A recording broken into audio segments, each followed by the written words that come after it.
ভাই ও বোনেরা, আজকের সুসমাচারে যখন আমরা প্রধান পুরোহিত এবং প্রাচীনদের যিশুর কাছে আসতে দেখি, তখন এটি একটি মহৎ কাজ বলে মনে হতে পারে, কিন্তু তাদের প্রশ্নটি একটি চ্যালেঞ্জ: আপনি কোন কর্তৃত্বে এই কাজগুলি করছেন? এখন ভাবুন কি ঘটেছিল। যিশু মন্দির পরিষ্কার করেছিলেন, টেবিলগুলি উল্টে দিয়েছিলেন, অর্থ বিনিময়কারীদের তাড়িয়ে দিয়েছিলেন এবং যারা উপাসনাকে ব্যবসায় পরিণত করেছিলেন তাদের মুখোমুখি হয়েছিলেন। তাই এই প্রশ্নটি ধর্মতত্ত্ব সম্পর্কে নয়, এটি কর্তৃত্ব সম্পর্কে। ধর্মীয় নেতারা হুমকি বোধ করেন। তাদের প্রভাব, তাদের আয়, তাদের নিয়ন্ত্রণ, এই সব কিছুই টলমল করছে। কিন্তু যিশু তাদের সরাসরি উত্তর দেন না। পরিবর্তে তিনি আসলে কি ঘটছে তা প্রকাশ করেন। তাদের সমস্যা অজ্ঞতা নয়, এটি গর্ব এবং ভয়। তাদের হৃদয় বন্ধ। তারা সত্য শোনে না, তারা কেবল নিয়ন্ত্রণ হারানোর বিষয়ে উদ্বিগ্ন।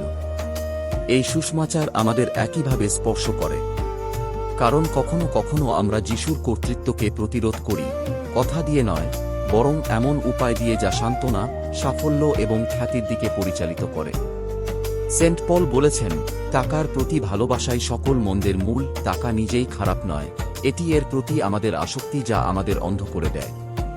যখন টাকা, পদ বা প্রভাব মূর্তিতে পরিণত হয়, তখন তারা নীরবে আমাদের হৃদয়ে ঈশ্বরের স্থান কেড়ে নেয়। আজ যিশু আমাদের জিজ্ঞাসা করেন, তোমরা কার কর্তৃত্বে বাস করো?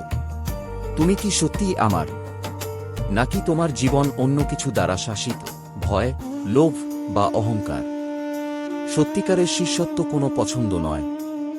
এর অর্থ হল সবকিছু, এমনকি আমাদের পরিকল্পনা, আমাদের উচ্চাকাঙ্ক্ষা, আমাদের ভয়, খ্রিস্টের কাছে সমর্পণ করা। তখনই তাঁর প্রেম আমাদের আনন্দের সাথে, ন্যায়সঙ্গতভাবে এবং করুণার সাথে জীবনযাপন করার জন্য স্বাধীন করে। বন্ধুরা, এই সুসমাচার গির্জার আমাদের নেতাদের এবং আমাদের মধ্যে যারা যে কোনোভাবে সেবা করে তাদের চ্যালেঞ্জ করে। যিশু কেবল মহাজনদেরই তাড়িয়ে দেননি, বরং তিনি একটি দুর্নীতিগ্রস্ত ব্যবস্থাকেও পরিষ্কার করেছিলেন যা আধ্যাত্মিক কর্তৃত্বের অপব্যবহার ছিল। গির্জার প্রকৃত নেতৃত্ব পদ বা নিয়ন্ত্রণ সম্পর্কে নয়, এটি সেবা, নম্রতা এবং ঈশ্বরের লোকেদের যত্ন নেওয়ার বিষয়ে। আমার মনে আছে একজন বয়স্ক মহিলার সাথে কথা বলেছিলাম যিনি গির্জার জন্য এক টুকরো জমি দান করতে চেয়েছিলেন। হৃদয়বিদারকভাবে একজন পুরোহিত সম্পত্তিটি নিজের নামে করার চেষ্টা করেছিলেন, অখ্রিস্টান ব্যবসায়ীদের ব্যবহার করে এটিতে সিল মেরেছিলেন। মহিলাটি গভীরভাবে আহত হয়েছিলেন। তিনি উপহারটি প্রত্যাহার করেছিলেন এবং বছরের পর বছর ধরে ক্ষত বহন করেছিলেন। আমি তাকে সেই যন্ত্রণা যিশুর কাছে পৌঁছে দিতে উৎসাহিত করেছিলাম, ক্রুশে দেওয়ার জন্য। কারণ কেবল খ্রিস্টই পবিত্র স্থানে বিশ্বাসঘাতকতার ক্ষত সারাতে পারেন। আমি এমন একজন সন্ন্যাসীর কথাও মনে করি যিনি পক্ষপাতিত্ব দেখানোর জন্য ধনীদের দ্রুত ক্ষমা করে দিতেন, কিন্তু দরিদ্রদের প্রতি উদাসীন ছিলেন। যখন একজন দরিদ্র ভাই তাকে চ্যালেঞ্জ করেছিলেন, তখন তিনি ক্ষমা করতে অস্বীকৃতি জানিয়েছিলেন। কিন্তু যখন ধনীরা তা করেছিলেন, তখন তিনি সহজেই পুনর্মিলন করেছিলেন। এগুলি মানুষের চেয়ে অর্থকে বেশি ভালোবাসার সূক্ষ্ম মুখোশ।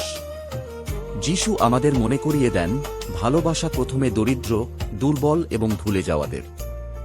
শাস্ত্র স্পষ্ট, যারা গির্জায় নেতৃত্ব দেন তাদের অবশ্যই সৎ হতে হবে, ভদ্র, নম্র এবং অর্থপ্রেমী নয়। যখন ক্ষমতা পদমর্যাদা পায়, তখন এটি পবিত্র থাকে না। কিন্তু বন্ধুরা, এই বার্তাটি কেবল পুরোহিতদের জন্য নয়, এটি আমাদের সকলের জন্য যারা পরিবার, সম্প্রদায় এবং পরিচর্যা পরিচালনা করে। নেতৃত্বের প্রতিটি কাজ কর্তৃত্ব করার জন্য নয়, বরং সেবা করার জন্য। তবে এই সব ক্ষেত্রে ক্ষমা করা সহজ নয়। যখন গির্জার নেতারা ব্যর্থ হন, তখন ব্যথা গভীর হয়, কারণ তারা খ্রিস্টের জায়গায় দাঁড়িয়ে থাকেন। কিন্তু প্রভু আমাদের ক্ষত ছোট বলে ভান করতে বলেন না। তিনি আমাদের তা তাঁর কাছে আনতে বলেন। ক্ষমা মানে ভুলে যাওয়া নয়, এর অর্থ হল খ্রিস্টকে আমাদের সাথে বোঝা বহন করতে দেওয়া, ব্যথাকে শান্তিতে পরিণত করা। তাই আসুন আজ আমরা প্রার্থনা করি, যারা আঘাত করে তাদের জন্য, যারা নেতৃত্ব দেয় তাদের জন্য। আসুন আমরা ঈশ্বরের কাছে আমাদের হৃদয় পরিষ্কার করার জন্য, লোভ, অহংকার এবং ভয়কে পুড়িয়ে ফেলার জন্য প্রার্থনা করি। ভাববাদী মালাখি বলেছেন যে ঈশ্বর তাঁর দাসদের সোনার মতো পরিশুদ্ধ করেন, যাতে তাদের নৈবেদ্য বিশুদ্ধ হয়। আমাদের প্রার্থনা এটাই হোক। প্রভু পাথর দিয়ে তৈরি আমাদের গির্জা এবং আমাদের হৃদয়ের মন্দিরগুলিকে পবিত্র করুন। আমাদের জীবন যেন কথায় এবং কাজে ঘোষণা করে যে খ্রিস্টই একমাত্র প্রভু। তাঁর প্রেম সোনার চেয়েও শক্তিশালী এবং শক্তির চেয়েও গভীর আমাদের মধ্যে চিরকাল রাজত্ব করুক। Amen. If this reflection helped you, share it and stay with us for the next echo of His Word.